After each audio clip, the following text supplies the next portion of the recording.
Assalamualaikum warahmatullahi wabarakatuh. Perkenalkan, kami dari kelompok 5.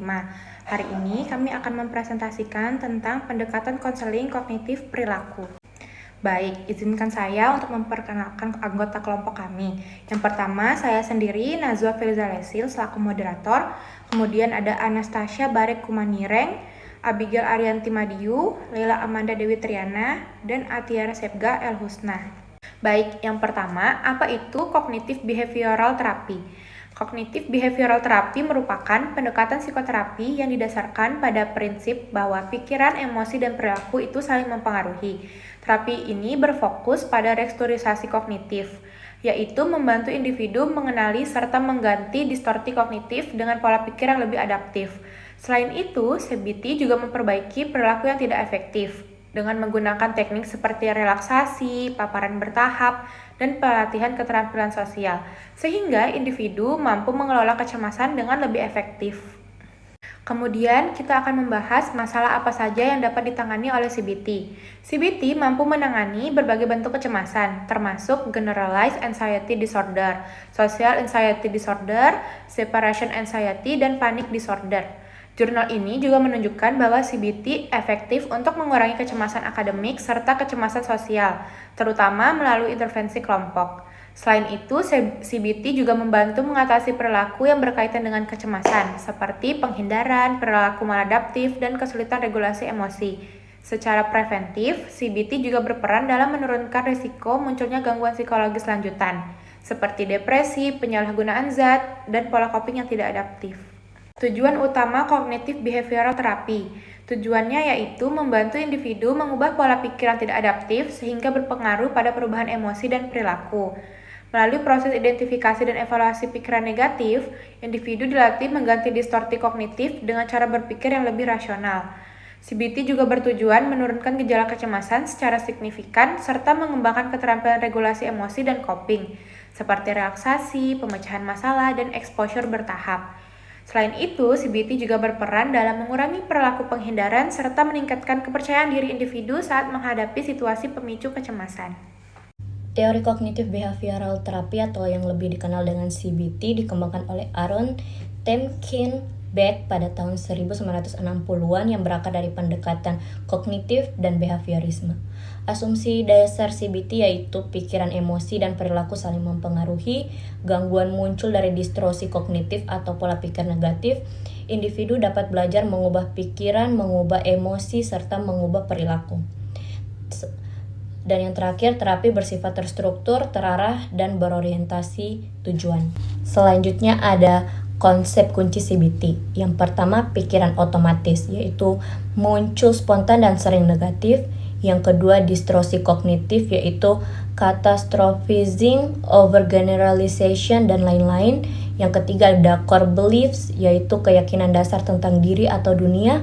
Yang keempat, ada cognitive restructuring, yaitu mengubah pikiran negatif menjadi adaptif. Dan yang terakhir, ada behavioral techniques, yaitu exposure bertahap, latihan coping, serta role play. Saya akan menjelaskan pertama ada proses dan tahapan CBT. Di sini terdapat 5 poin, yaitu identifikasi pikiran maladaptif, yang dimana ini adalah sebuah terapis untuk membantu remaja mengenali distorsi kognitif atau pola pikir yang tidak rasional dan memicu kecemasan seperti berpikir katastrofik atau generalisasi berlebihan. Yang poin kedua ada evaluasi dan penggantinya. Pikiran tersebut dievaluasi dan diganti dengan pola pikiran yang lebih realistis dan adaptif, yang bertujuan guna mengurangi kecemasan dan meningkatkan rasa percaya diri. Pada poin ketiga ada pengembangan keterampilan. Pada poin ketiga ini, selain perubahan pola pikir yang terjadi pada poin kedua, remaja diajarkan keterampilan coping seperti relaksasi, manajemen stres, dan teknik pemecahan masalah. Pada poin keempat ada pelatihan teknis dan teknik exposure, yang dimana terapi melibatkan teknik-teknik spesifik, termasuk paparan bertahap, untuk membantu remaja menghadapi situasi yang menimbulkan kecemasan serta emosi yang berlebihan secara terkendali. Pada poin terakhir, yaitu poin kelima, Penerapan dan evaluasi. Pada poin terakhir ini, setelah dilakukannya teknik-teknik pada poin pertama, 2, 3, dan 4, dilakukan evaluasi untuk melihat perubahan dalam tingkat kecemasan dan penguatan strategi yang telah dipelajari. Pada bagian selanjutnya adalah teknik-teknik yang digunakan dalam CBT. Di sini ada 4 poin. Yang pertama ada restrukturisasi kognitif, yaitu mengganti pikiran irasional dengan yang lebih rasional dan realistis. Pada poin kedua ada teknik relaksasi. Teknik ini membantu menenangkan tubuh dan pikiran saat merasa cemas, meliputi latihan pernapasan dalam dan relaksasi otot progresif. Pada poin ketiga ada paparan terhadap exposure, yaitu menghadapkan remaja atau seseorang secara perlahan kepada situasi yang menyebabkan kecemasan untuk mengurangi reaksi takut secara bertahap.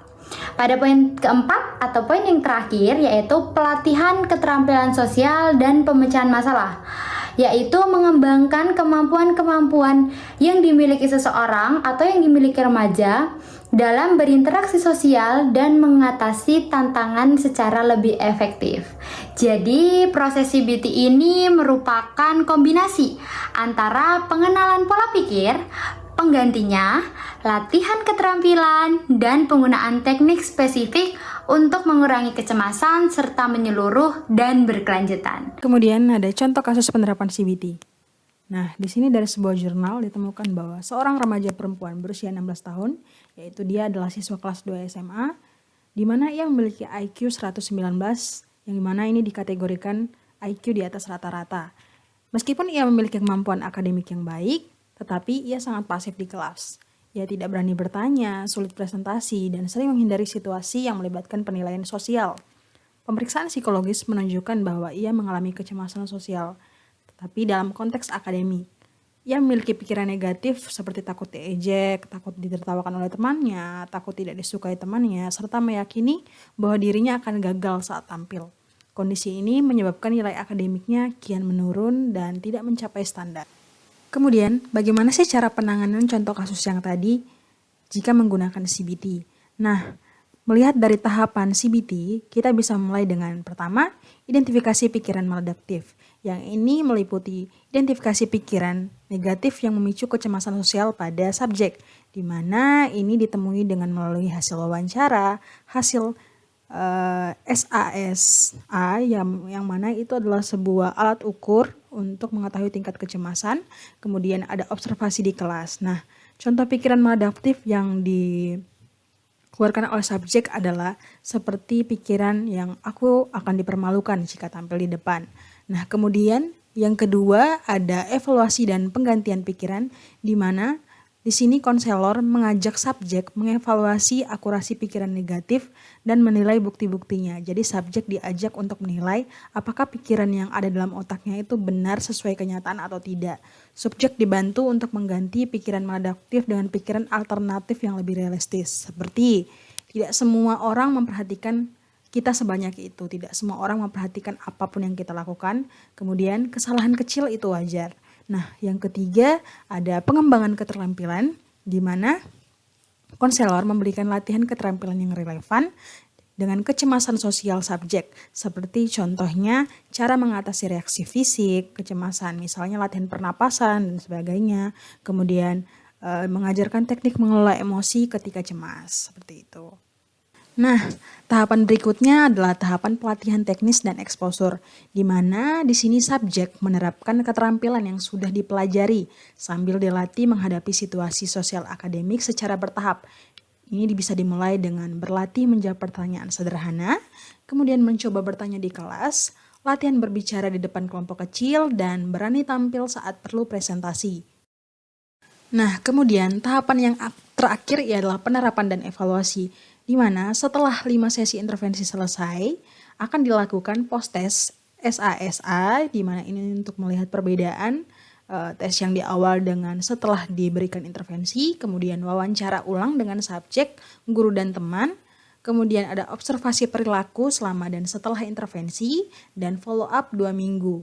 Nah, ini untuk melihat perbandingan subjek sebelum dilakukan intervensi dan setelah mendapatkan intervensi. Nah, dari jurnal ditunjukkan bahwa hasil menunjukkan penurunan kecemasan yang signifikan terutama pada ketakutan dinilai negatif. Jadi sudah ada perubahan ya yang diterima oleh subjek. Jadi terbukti bahwa CBT benar-benar efektif untuk membantu mengatasi kecemasan sosial pada remaja khususnya pada subjek yang berada dalam jurnal ini. Kelebihan dan kekurangan CBT. Kelebihannya, terbukti menurunkan kecemasan remaja, mengubah pikiran dan perilaku sekaligus, memberikan keterampilan yang bertahan lama, relevan dengan perkembangan kognitif remaja, dan fleksibel. Sedangkan kekurangan dari CBT, keberhasilan tergantung motivasi remaja, dan tidak semua remaja siap mengeksplorasi pikiran internal. Ketiga, ketergantungan pada kompetensi terapis dan kualitas relasi. Yang keempat, akses terhadap terapis masih terbatas di Indonesia. Dan yang terakhir, adaptasi budaya masih diperlukan. Kesimpulan dari presentasi kali ini, CBT bekerja dengan membantu remaja mengidentifikasi pikiran-pikiran negatif, menentang distorsi kognitif, dan menggantinya dengan cara berpikir yang lebih realistis. Melalui teknik perilaku seperti self-monitoring, relaksasi, dan exposure, remaja belajar untuk mengatasi situasi pemicu kecemasan secara lebih adaptif. Dan juga penelitian yang dirangkum dalam jurnal menunjukkan bahwa CBT menghasilkan penurunan kecemasan yang konsisten, baik pada intervensi individu, kelompok, maupun berbasis sekolah. Selain mengurangi gejala, CBT juga memberikan keterampilan regulasi emosi, problem solving, dan coping yang dapat digunakan remaja dalam jangka panjang. Terima kasih.